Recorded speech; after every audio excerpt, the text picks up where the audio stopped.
കൂട്ടുകാരെ, ഇന്നെൻ്റെ ഈ എരിയമുളക് അല്ലെങ്കിൽ മാലിമുളക് അതെങ്ങനെയാണ് ധാരാളം കായ്ക്കണമെന്നും എങ്ങനെ തൈ നട്ടതെന്നും ഞാൻ എല്ലാവർക്കും പറഞ്ഞു തരാം. അതായത് എൻ്റെ മുളകാണ് ഞാൻ നട്ടേക്കുന്നത്.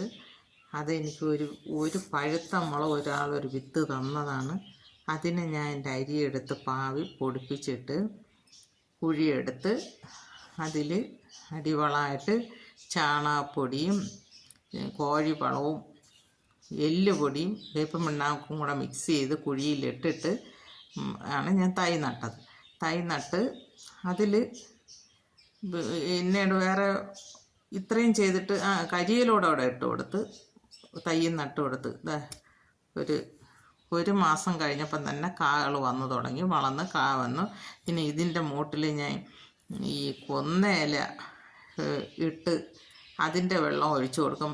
ഇപ്പോഴും ചക്കയൊക്കെ വെട്ടണമുണ്ട്, ചക്ക മടലൊക്കെ മൂട്ടിലിട്ട് കൊടുക്കും. ഇതിൻ്റെ ഇല ഞാൻ കുറേ ഇറുത്ത് കളഞ്ഞ് ശരിക്കും അങ്ങ് വായിച്ച് കയറിയപ്പോഴത്തേ അതിൻ്റെ അടിയിലുള്ള ഇല അത്രയും ഞാൻ അങ്ങ് ഇറുത്ത് കളഞ്ഞ്. വലിയ ഇലകൾ ഈ മുളക് ഒരാഴ്ചയ്ക്ക് മുമ്പ് 2 മൂട്ടിൽ നിന്നും കൂടെ എനിക്ക് 1/2 കിലോ പറിച്ച് ഞാൻ. ഇപ്പോഴും കായ വന്നുകൊണ്ട് പൂവും കായും ശരിക്കും വരെയാണ്. വലിയ മുളകാണ്.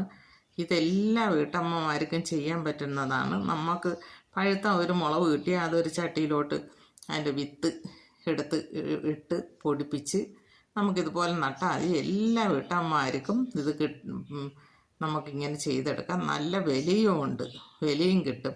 വളരെ ഈസി ആയിട്ട് ചെയ്യാൻ പറ്റുന്ന ഒരു ഇതാണ്. കയ്യിൽ പൈസയും വരും. എല്ലാവരും ചെയ്ത് നോക്കണം ഇത് കണ്ടിട്ട്.